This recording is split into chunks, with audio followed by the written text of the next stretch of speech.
Hello, everybody. Bill Thornton, SoCalSabre here. Thank you for stopping by so we can talk about some music that I listened to this week from my vinyl collections, put into my vinyl collections, out of my vinyl collections, and out of my CD collections. It was, as you saw the thumbnail, CBGB's was I guess, a very hot nightclub or a small nightclub in New York City where people really tried to go to get recognized and so forth. And they had people like the Talking Heads and other that made their first appearances there. I was too young to be there. Has anybody ever been there? If you are, put it in the comments. And while you're down there in the comments, hit the like button. Put some comments about anything that you see here or anything music related. If you're watching and you haven't subscribed so yet, please do so to help the channel grow. We're going to get started this week with the 1970 album by The Doors called Absolutely Live. I got this in a Whatnot auction, and I wasn't really sure what it entailed, but I knew that I did not have it, and I didn't recall having any live stuff from The Doors, which I did have something from The Doors. I think it was Bakersfield or something, which was really not all that good. For The Doors, I have 5 LPs, 5 CDs, and a 6 CD Perception box set in my collection by them. This is a gatefold. Let's see, we're going to have some. Try to keep the glares down today.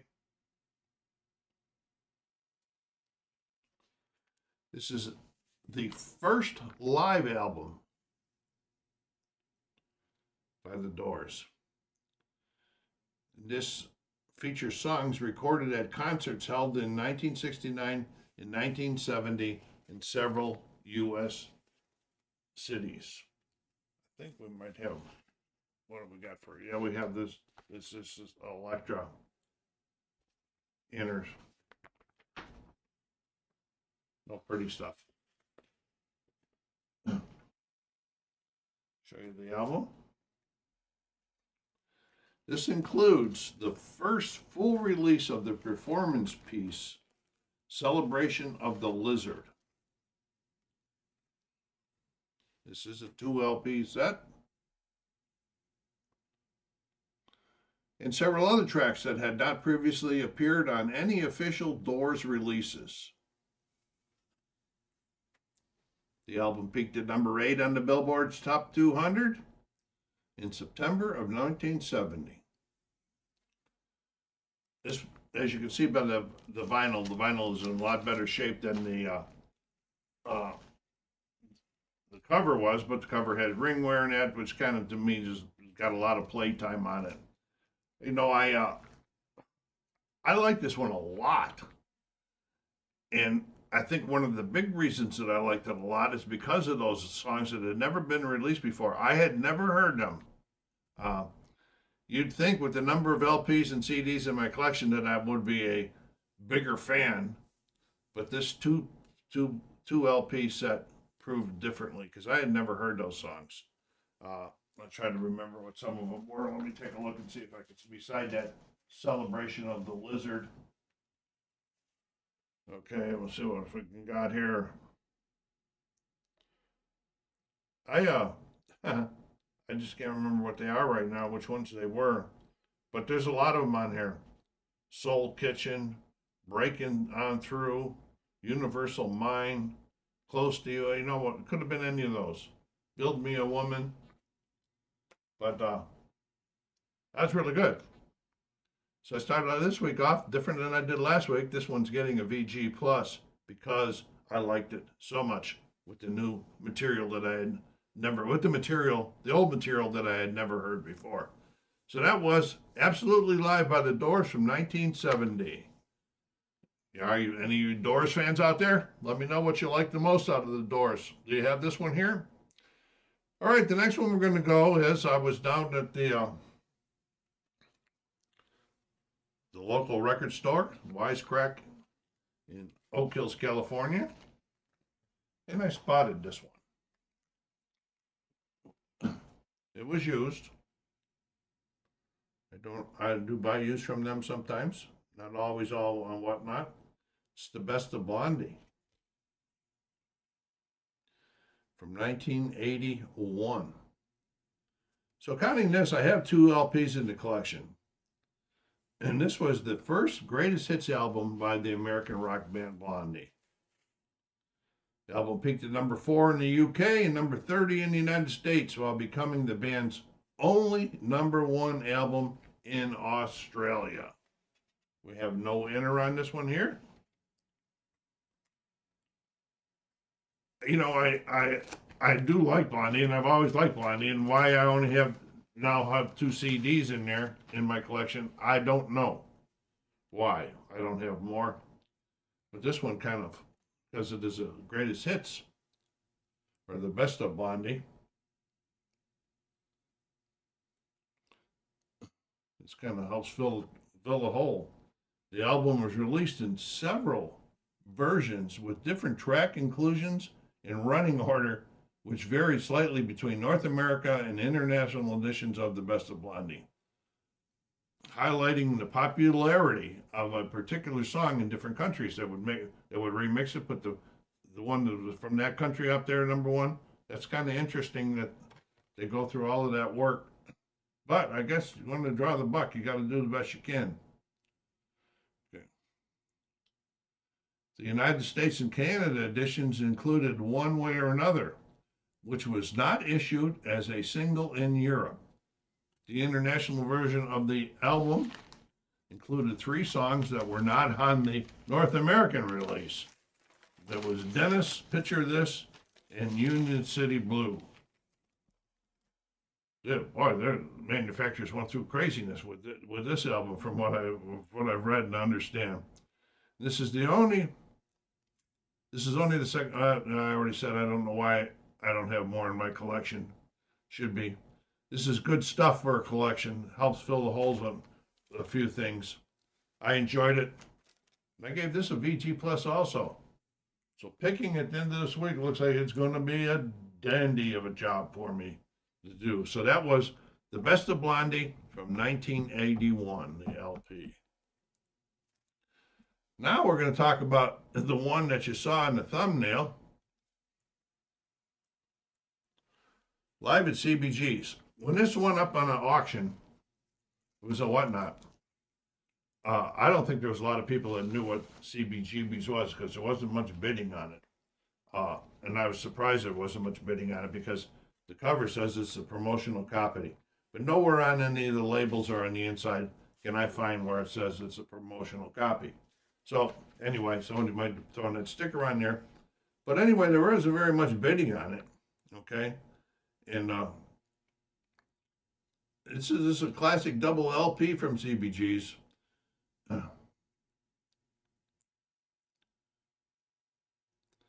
The music on this album was instrumental in putting national focus on new wave. A brilliant handle comparing the next generation of garage and underground rockers to French cinema. Whatever that means. I read that somewhere, thought it was cool. Then I put it in there and I don't know what it means.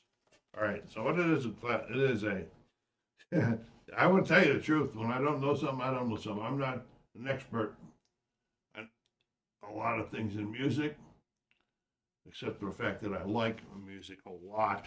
You can tell. I've been getting music since I was a kid in the 50s. I've been getting 45s and stuff way back in the day. And CBGB was a New York City music club opened in '73 by Hilly Crystal and his ex-wife, Karen Crystal, in the East Village of Manhattan in New York City. The letters CBGB stand for country, bluegrass, and blues.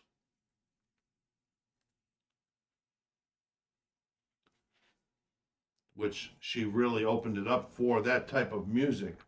I don't know if you can read what are these? These are the featured bands on this album.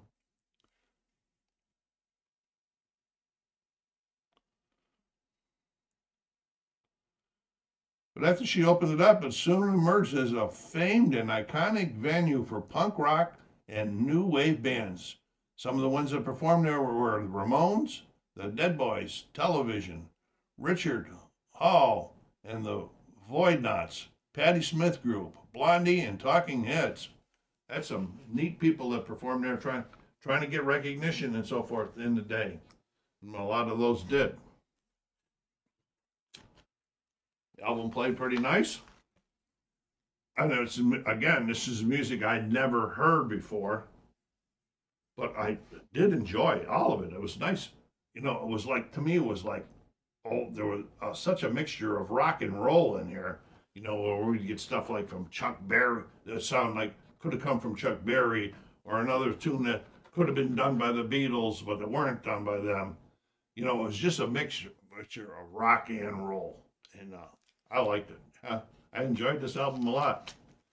Of course, it's the only thing I have from CBGB's in my collection. I'm not sure. I didn't check and see if there's anything else out there to look for. And then in October 15th, 2006, CBGB's closed with a performance by Patti Smith. Took the stage at 9:30 p.m. and played for 3.5 hours until slightly after 1 a.m. on October 16th, closing with their song Elijah, followed by a reading of the list of punk rock musicians and advocates who had died in recent years. You know, not at the level of the Blondie and the Doors, but these people were pretty good. So I'm glad I have this in the collection, and I'm going to give this VG for the week. It's very good. Yeah, it's crazy. Crazy, crazy. Good stuff. What a nice week I've had. Last week I had a lot of the G's or the Bear Pluses and that, but this week has been pretty good. The next one was another Whatnot pickup. It was in a bundle, I believe. And it's called Wild Weekend by NRBQ. It's the only thing I have in the collection by them. They had put stuff out, but this had been their first studio album in more than 5 years. It came out in 1989 due to disputes with their former label. NRBQ was formed in '65 and changed its name once and had several different lineups. The majority of the music on here sounded like early '60s type rock and roll, toe tapping at times, but overall, no awards, no winner. So I'm going to go G plus on this one this week. Nice to have in the collection. I don't know if it'll get a lot of airplay or get any more airplay compared to the other ones I've already showed you from the week. Album's in really good shape, played very nicely. You know, I'm going to have some real surprises coming up. I'll tell you now, I got carried away and I picked up about 55 to 60 albums from a group. You know, the cost was decent, but I didn't really, except for I wanted to remember. I always told you I wanted some more punk, except for a couple punk albums. I didn't really know what this was in this group, and so I've gone through it and I've been surprised. I'm going to be surprised, but you're going to see them because I bought them. They're going to get into the collection, so to eventually make it on a Saturday. I'll try to remember what was that group. So there we go. Wild Weekend from NRBQ from 1989. Time to get into the CDs this week. The first one we have is number 165, and it's the 1993 album by Sting, The Sumner Tales. I have one LP and two CDs in the collection by Sting. This is the fourth studio album by the English musician. Did I show you the back? It's kind of hard to read what the tracks were. even with my glasses on, it was kind of hard to read the tracks. And the title of the album is a combined pun of his family name, Sumner, and the character in a Geoffrey Chaucer's The Canterbury Tales, the Sumner. I've always amazed me how they come up with album names and where they get this information from, and that is it's kind of fun, really. Okay. The album contains 2 U.S. hits. If I Ever Lose My Faith in You, which reached number 17 and the Billboard Hot 100, while Fields of Gold got to number 23. Very, very popular album. This was nominated for 6 Grammy Awards, including Album of the Year, which they lost to Whitney Houston's soundtrack to The Bodyguard. And it did win the Best Engineered Album, the Non-Classical, and the Best Male Pop Vocal Performance for If I Ever Lose My Mind in You, and the Best Long Song Music Video. While If I Ever Lose My Mind in You was also nominated for Record and Song of the Year, but didn't win it.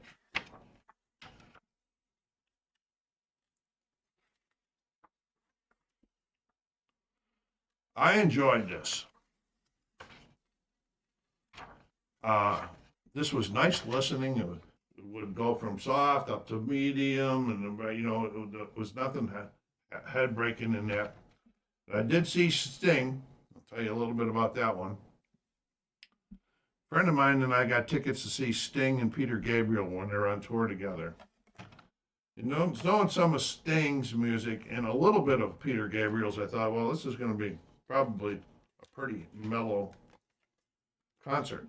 We went down to the Hollywood Bowl and checked it out. It's got to be in my top five concerts I've ever seen. It was so good. What they did is up on the stage, on one half of the stage was Sting and all of his backup singers and his band. The other half was Peter Gabriel and all of his singers there. So when Peter Gabriel was doing one of his songs, the other Sting's band would back him up and the backup singers would back him up and so forth. Pretty cool because, a lot of times when people are on concert, like when I went to see Elton John and Eric Clapton, Eric come out and played for 2.5 hours and then took a break and then he left and then Elton come on. So most of the time, a lot of times that's the way it is. They play independent sets. This one was all out there at one time. Really, really nice. And the songs that they sang, even the songs from Police and Sting and Peter Gabriel, all the tempos were increased, the melodies were changed and extended because there were live versions. Really fun concert. And I really liked it. And I really enjoyed this album. So this one also is getting BG Plus for the week. He's keeping track. Which ones do you think you would pick if you were in my position? This was the 1993 album, The Sumner Tales by Sting. Okay, next one coming out of the box was the 1966 album, The Continuing Story of Radar Love by Golden Earring. This is a CD from 1989. I have 5 LPs and 1 CD in the collection. I first became acquainted with Golden Earring when I was living in Europe, when I was over there 78 to 81. One of the young men that worked with us over there, it was in the music. One day we're talking, and I remember when it was Radar Lover, one of them came on the radio and he was telling me how big they were in Europe at that time, and they had like 17 albums out or something. So I started checking into them a little bit more and getting to like them. And this is a compilation that showcases the band's evolution and influence in the rock music scene.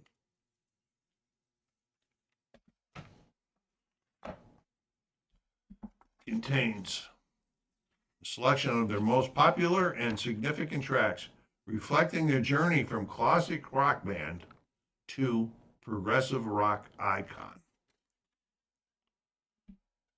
I do like them.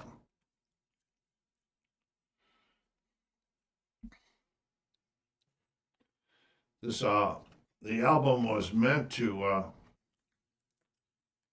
it's meant to introduce or to reintroduce. I don't know which way this goes on now. Must be this way. Or reintroduce Golden Earring to a wider American audience who mostly knew them for Radar Love and Twilight Zone. The band's title nods to the band's. Oops. What are we doing here, Bill? Oh, that was the right way anyway.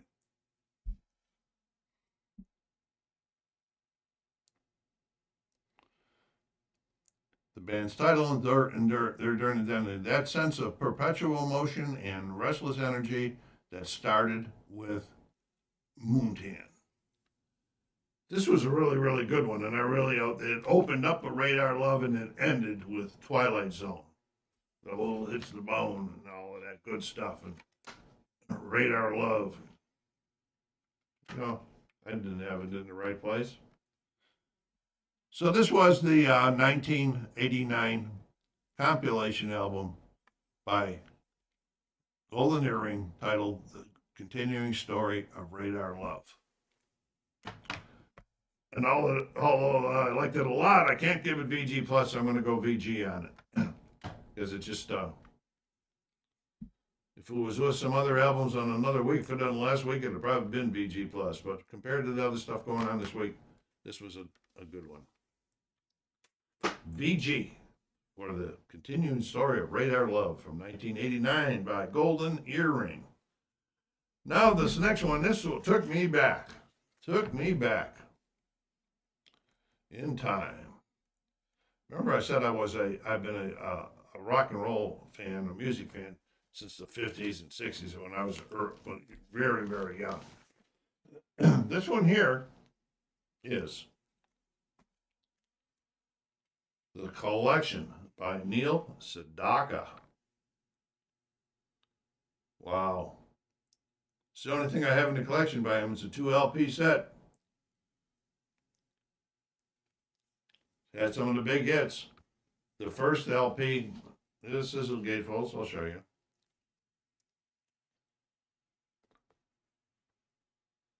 First LP has Oh Carol, Breaking Up Is Hard to Do, Happy Birthday Sweet 16, and Calendar Girl.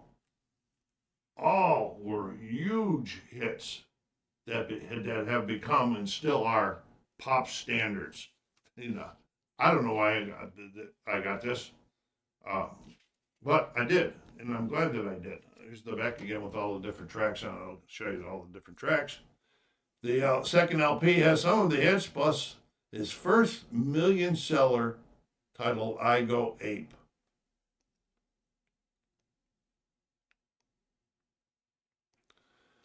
You see, I'm not sure what drew me to buying this album, except for my history of liking music from way long ago. And maybe it was the pop hits on here that drew me. Because I remember them all really, really good. Okay, it's a double album from RCA Camden. Played real well.